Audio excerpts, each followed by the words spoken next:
அந்த சத்திரத்தின் வாசற் கதவுகள் சாத்தி பூட்டப்பட்டிருக்கும். பூட்டின் மீது ஒரு தலைமுறை காலத்து துரு ஏறி இருக்கிறது. கதவின் இடைவெளி வழியாக பார்த்தால் உள் சுவர்களை கிழித்து கொண்டு கம்பீரமாய் வளர்ந்துள்ள அரசஞ்செடிகளும் காடாய் மண்டி கிடக்கும் எருகம்புதர்களும் தெரியும். சத்திரத்திற்கு எதிரே, அதாவது சாலையின் மறுபுறத்தில், 4 புறமும் படித்துறையுள்ள ஆழமில்லாத குளம். குளத்திற்கு அப்பாலும் குளத்தை சுற்றிலும் செழிப்பான நஞ்சை நிலப்பகுதி. வரப்பினுடனே நடந்து ஏறினால் சற்று தூரத்தில் ரயில்வே லைன் மேட்டுப்பகுதி. ரயில்வே லைனுக்கு மறுபுறம் இந்த பக்கம் செழித்து தலையாட்டி கொண்டிருக்கும் பயிர்களை வளர்த்ததன் பெருமை என்னுடையதுதான் என்று அலையடித்து சிலுசிலுக்கும் ஏரி நீர்பரப்பு கண்ணு கெட்டிய தூரம் பறந்து கிடக்கிறது. அதற்கப்புறம் ஒன்றுமில்லை, வெறும் தண்ணீர்தான். தண்ணீர் பரப்பின் கடைக்கோடிகளில் வானம்தான். தண்ணீரும் வானமும் தொட்டு கொண்டிருக்கின்ற இடத்தில் நிலவின் பெருவட்டம் மங்கிய ஒளியை ஏரி நீரில் கரைத்து மிதத்து கொண்டிருக்கிறது. நிலவு மேலே ஏற ஏற அதன் உருவம் குறுகி சிறுத்தது. ஒளி பெருகி பிரகாசித்தது. ஒரு கோடியில் எழுந்து ரயில்வே லைன் மேட்டின் மேலேறிய நிலவு வீசிய வெளிச்சம் மறு கோடியில் சத்திரத்து திண்ணையில் உட்கார்ந்து உணவருந்தி கொண்டிருந்த அந்த வியாதிக்கார பிச்சைக்காரனின் புத்தம் புதிய தகரக் குவளையின் மீது பட்டு பளபளக்க அதன் பிரதிபம்பம் அவன் முகத்தில் மிகுந்தது. திண்ணையில் அவனைத் தவிர யாரும் இல்லை. அவன் அந்த தனிமையிலும் தகரக்குவளையில் ஊறிக் கிடந்து ரசத்து வண்டல் சோற்றிலும் லயத்து தன்னை மறந்த மகிழ்ச்சியுடன் பாடிக்கொண்டே ஒவ்வொரு கவலமாய் சாப்பிட்டான். அவன் பார்வை நிமிர்ந்து நிலவில் பதிந்திருந்தது. வாய் நிறைய சோற்றுடன் அவன் பாடுவது தெளிவாய் ஒலிக்கவில்லை. கேட்கத்தான் அங்கு வேறு யார் இருக்கிறார்கள்?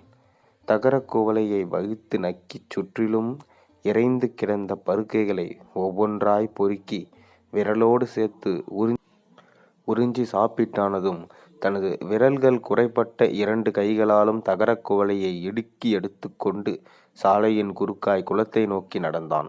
கால் விரல்களுக்கு பிடிப்பு இல்லாததால் குதிகால்களை அழுத்த ஊன்றி தாங்கிதான் அவனால் நடக்க முடியும். குளத்தின் மேல்படியில் காலிருந்த கான்வாஷூஸ் நனையாமல் நின்று கொண்டு தகரக் குவளையை அலம்பி ஒரு குவளை தண்ணீரை குடித்தான். தண்ணீரை மடக் மடக் என்று குடிக்கும்போது அவசரத்தில் குவளைக்கும் வாய்க்கும் இடையே 2 பக்கத்திலும் தண்ணீர் வழிந்து அவன் மேலிருந்த கோட்டின் காலரை நனைக்கவே அவசரமாக தண்ணீரை தட்டிக்கொண்டே கோட்டின் மார்பு பையில் இருந்த பீடியையும் நெருப்பு பெட்டியையும் எடுத்து வேறு பைக்கு மாற்றிக்கொண்டான். மேலேறி வந்த பிறகு தகரக்கோலையை கீழே வைத்துவிட்டு நின்று ஒரு பீடியை பற்ற வைத்து கொண்டான். புகையோடு சேர்த்து திருப்தியுடன் ஏப்பம் விட்டவாறு அவன் முணங்கிக் கொண்டான். நல்லாதான் இருக்கு என்று வாய்விட்டு முணங்கிக் கொள்ளும் போதே மனசில் என்ன நல்லா இருக்கு என்ற கேள்வியும் அவனுக்கு பிறந்தது. எல்லாம் தான். தோ இந்த நிலா, இந்த குளம், அடிக்கிற காற்று, குடிக்கிற தண்ணி, பசி, சோறு, தூக்கம் எல்லாம் தான். வாழ்க்கை ரொம்ப நல்லா இருக்கு.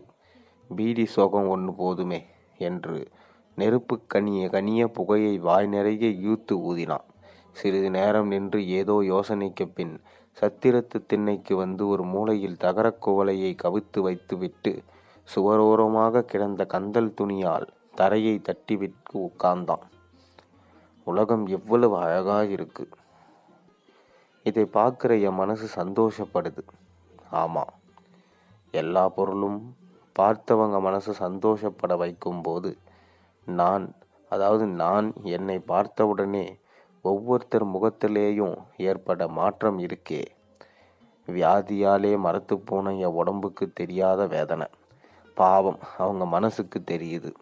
அன்னைக்கு ஒரு நாள் ஒரு வீட்டுக்கு முன்னாடி போய் அம்மா தாயே பசிக்குதுன்னு நின்னப்போ கூப்பிட்டு எச்சில் இலை கொண்டு வந்து வெளியே போட்ட ஒரு பொண்ணு என்னை பார்த்துட்டு வாந்தி வர மாதிரி குமட்டிக்கிட்டு உள்ளே ஓடினதுக்கப்புறம் ஒரு ஆள் வந்து எட்டி பார்த்து சொன்னானே, அம்மா, வெளியே ஒரு தரித்திரம் வந்து நிற்குது, ஏதாவது போட்டு அனுப்பு. இவனையெல்லாம் ஏன் தான் உசுரை வச்சுக்கிட்டு இருக்கானோ இந்த தீராத நோயோடன்னு. அந்த வார்த்தையை கேட்டவுடனே அங்கே நிற்க முடியாமல் திரும்பினப்போ இந்தாப்பா பரதேசின்னு கூப்பிட்டு அந்த குரல் இருக்கே, அதில் இருந்த ஆறுதல் தான் உலகத்திலே வாழணும்னு ஆசை கொடுத்துச்சு. ராமலிங்கசாமி மாதிரி காதோரத்திலே முக்காட்டு துணியால் சொருக்கிக்கிட்டு கையில் சோத்தோட எதிரே என் பையன் கொஞ்சம் வாய்த்துட்டு சாகிறதும் இருக்கிறதும் நம்ம கையில் இருக்குன்னு சொல்லிக்கிட்டே குவளையிலே சோத்த போட்டாங்க. நான் அந்த அம்மா முகத்தையே பார்த்துக்கிட்டு நின்னேன். தன் மகனை பார்த்து நீ சாகக்கூடாதான்னு யாரோ கேட்டுட்ட மாதிரி அவங்க கண்ணில் தண்ணி கொட்டிக்கிட்டே இருந்தது. அன்றைக்கு பிறகு அவன் பகலில் பிச்சைக்கு போவதில்லை.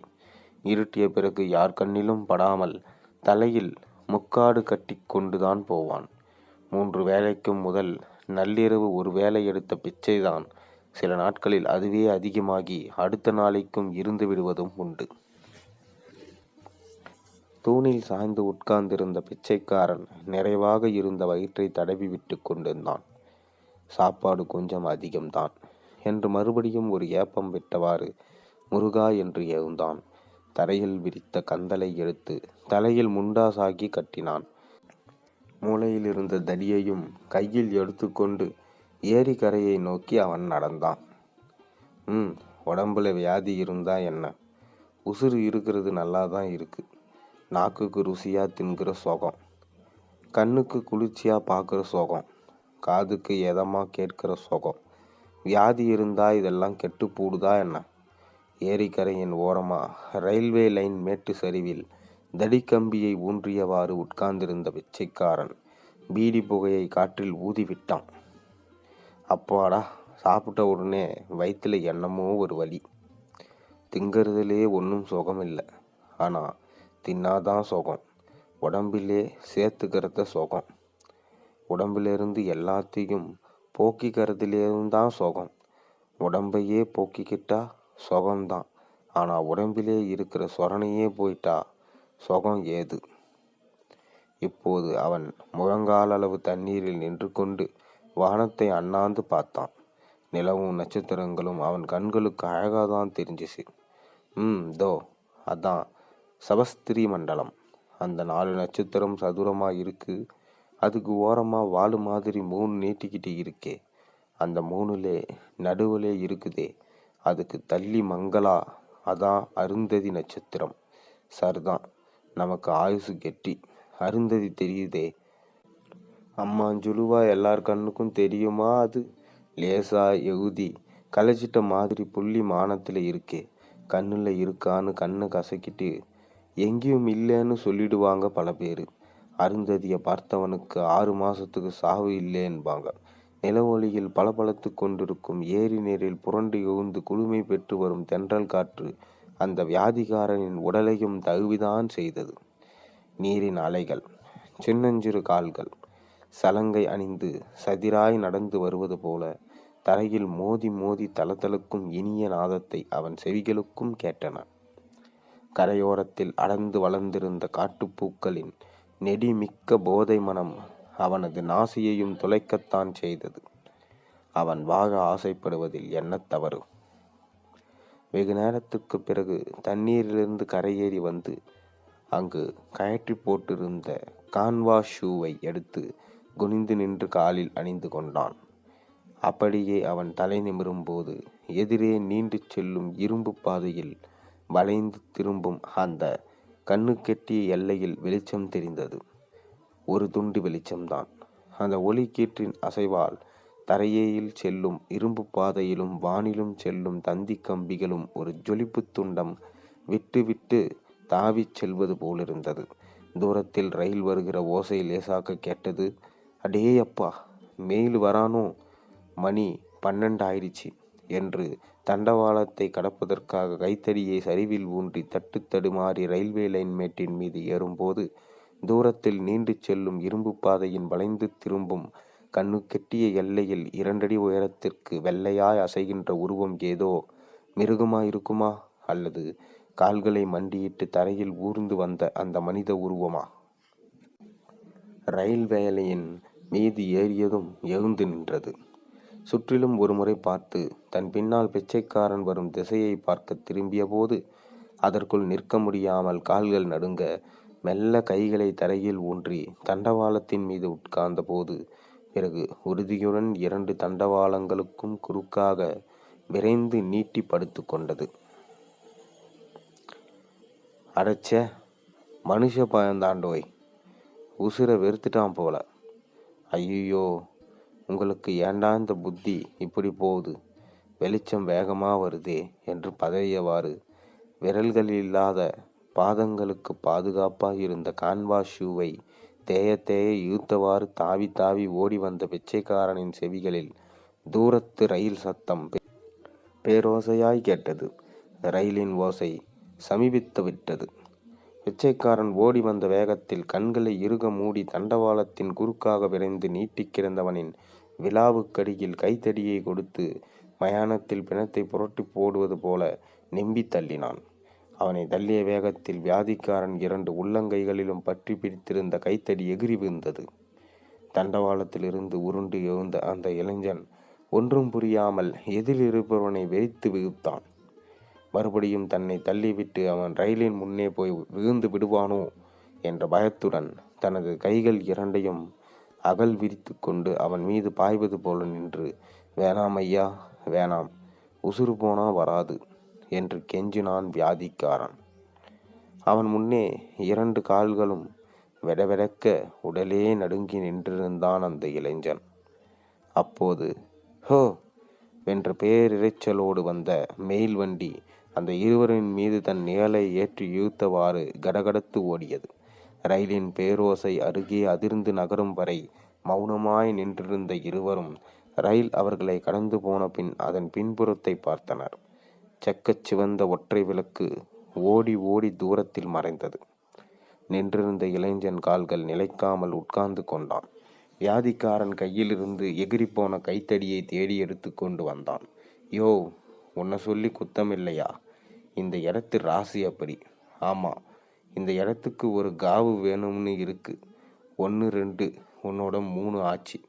நாளைக்கு பொழுது விடியட்டும் 2 எலுமிச்சம்பழத்தையாவது வாங்கி வைக்கணும்.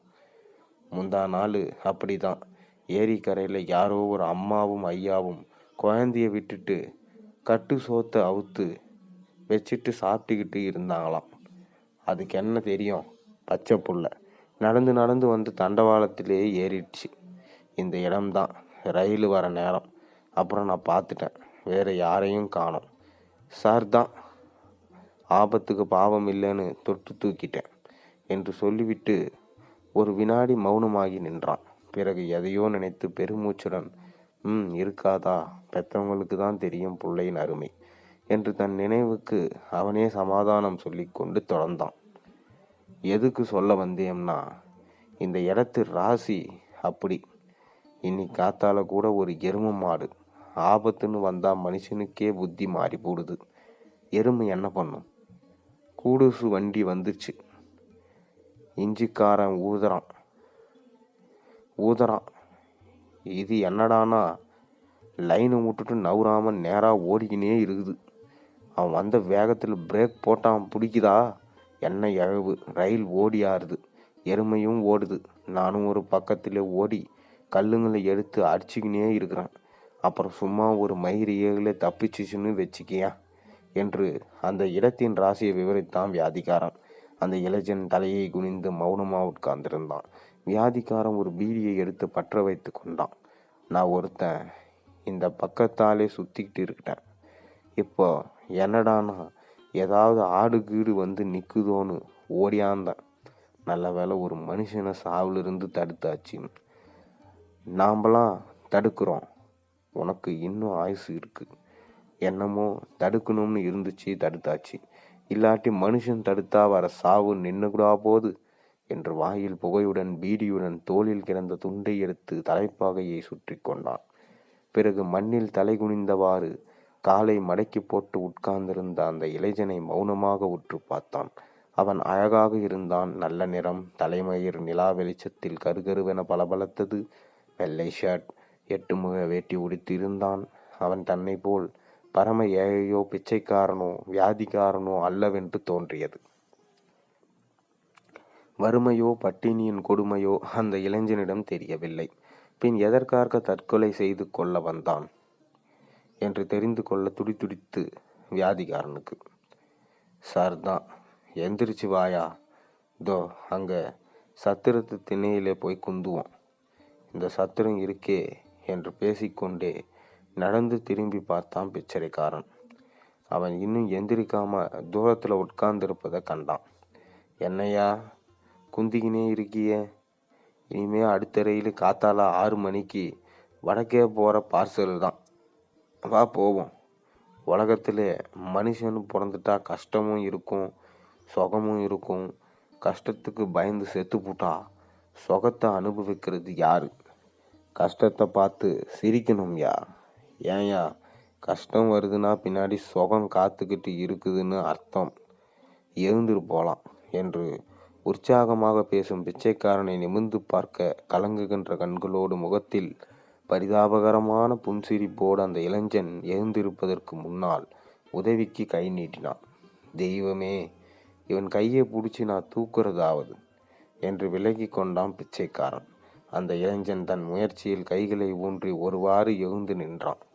பிறகு நிதானித்து காலை பதனமா ஊன்றி மறுகாலை உயர்த்தும் போது தடுமாறி விழ இருந்தவன் பிச்சைக்காரனின் தோள்களை பிடித்து கொண்டு நின்றான். அவன் பிடித்த வேகத்தில் நிறைகுலைந்த பிச்சைக்காரன் சமாளித்தவாறு அப்போதுதான் அந்த இளைஞனின் கால்களை பார்த்தான். அவை பார்ப்பதற்கு ஒழுங்காக இருப்பன போன்று தோன்றின. என்றாலும் கணுக்காலில் தொடைகள் சேர்கின்ற இடம் முழுவதும் முழுக்கால் மூட்டுகள் உறுதியற்று நடுங்கிக் கொண்டிருந்தன. முழங்காலுக்கு கீழே 4 புறமும் மடங்கும் தன்மையுடன் கால்கள் தொலதொலத்து சூம்பி கிடந்தன. சற்று நேரத்திற்கு முன் தூர பார்வைக்கு 2 அடி உருவமாய் மீதி இருக்கிற கதையை நாளைக்கு பார்ப்போம். அந்த இளைஞன் திருந்தனானா இல்லையா, இந்த பிச்சைக்காரன் என்னதான் ஆச்சு அவனுக்கு, நாளைக்கு பார்ப்போம். நன்றி, வணக்கம். இந்த கதை உங்களுக்கு பிடிச்சிருந்தா மறக்காமல் சேனலுக்கு சப்ஸ்கிரைப் பண்ணுங்கள், லைக் பண்ணுங்கள், பெல் ஐக்கனை ப்ரெஸ் பண்ணுங்கள். அப்போ தான் நான் போகிற வீடியோஸ் உங்களுக்கு நோட்டிஃபிகேஷனாக வந்து சேரும். நாளை ஒரு நல்ல அருமையான கதையோடு உங்களை சந்திக்கின்றேன். அதுவரை உங்களுக்கு விடைபெறுகின்றேன். நன்றி, வணக்கம்.